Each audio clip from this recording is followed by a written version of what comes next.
hapon. Lumilipas ang panahon, kabiyak ng ating gulitan.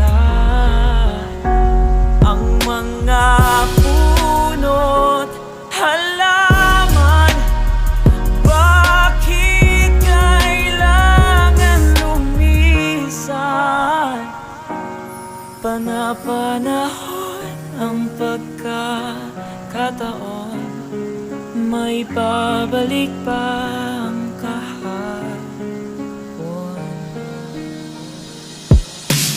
Ngayon ikaw ay nabalik,